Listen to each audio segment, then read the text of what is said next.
আসসালামু আলাইকুম এভরিওয়ান, কী অবস্থা সবার? আই হোপ যে সকলেই ভালো আছেন। Welcome back to my another blog. অনেকদিন ধরে বাইকটাই বেশি চালানো হচ্ছিল, তাই গাড়িটার দিকে ঠিকমতো নজরই দেওয়া হয়নি।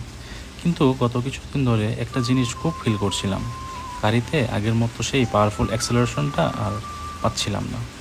আরেকটা সমস্যা হলো, ফগ লাইটটাও কাজ করা বন্ধ করে দিয়েছে। তো ভাবলাম আর দেরি না করে আজকেই গাড়িটাকে গ্যারেজে নিয়ে যাই এবং পুরো একটা চেক আপ করিয়ে নিই।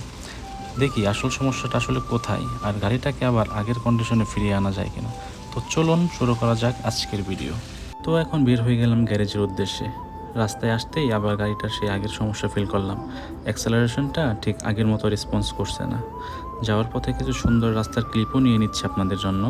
আশা করি গ্যারেজে গিয়ে সমস্যাগুলোর ভালো একটা সলিউশন পাওয়া যাবে। চলুন দেখি সামনে কি হয়। তো অবশেষে গ্যারেজে পৌঁছে গেলাম। আমি সমস্যাগুলো বলার পর ওনারা প্রথমেই গাড়িটা একটা ডিভাইস দিয়ে স্ক্যান করে চেক করলো। ভালো ব্যাপার হলো, স্ক্যানে বড় কোনো সমস্যা ধরা পড়েনি। তারপর উনি ধারণা করলেন যে থ্রটল বডি আর এয়ার ইনটেকের মধ্যে ময়লা জমে থাকার কারণেই হয়তো গাড়ির অ্যাক্সেলারেশনটা ঠিকমতো পাচ্ছিলাম না। তো এরপর একজন এসে থ্রটল বডি আর এয়ার ইনটেক খুলে ফেললো ক্লিন করার জন্য। এখন দেখা যাক পরিষ্কার করার পর গাড়ির পারফরমেন্সে কতটা পরিবর্তন আসে। প্রথমে থ্রটল বডিটা খোলা হলো, আর ভিতরের অবস্থা দেখে সত্যি অবাক হয়ে গেছি। এত পরিমাণ ময়লা জমেছিল যা আসলে কল্পনার বাহিরে। তারপর খুব ভালোভাবে কেরোসিন তেল দিয়ে পুরোটা পরিষ্কার করা হলো।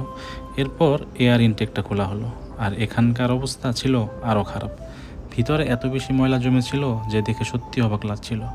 তারপর কয়েক ধাপে কেরোসিন তেল দিয়ে বারবার ঝাঁকিয়ে ঝাঁকিয়ে পরিষ্কার করা হচ্ছিল, আর যে কালো তেল বের হচ্ছিল সেটা দেখলেই বোঝা যাচ্ছিল ভিতরের কতটা ময়লা জমা ছিল। এখন দেখি সব পরিষ্কার করার পর গাড়ির পারফরমেন্সে কতটা পরিবর্তন আসে।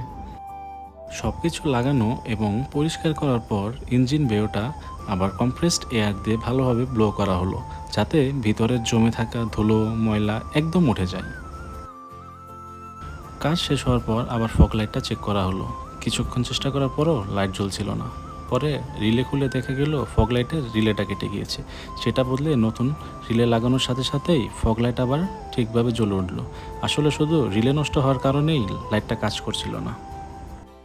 সব কাজ শেষ করার পর এখন গাড়িটা আবার রাস্তায় নামানো হলো। আগের তুলনায় এখন একদম স্পষ্ট পার্থক্য।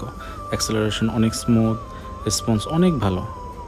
যেটা সমস্যা মনে হচ্ছিল সেটা আসলে ময়লা জমে থাকা আর একটা ছোট রিলে সমস্যার কারণে হচ্ছিল। সব কিছু ঠিক করার পর গাড়িটা যেন আবার নতুনের মতো হয়ে গেছে। এই পুরো জার্নিটা সত্যি শিখিয়েছে ছোট ছোট জিনিসই বড় পারফরমেন্স ইস্যু তৈরি করতে পারে। আজকের জন্য ভিডিও এখানেই শেষ।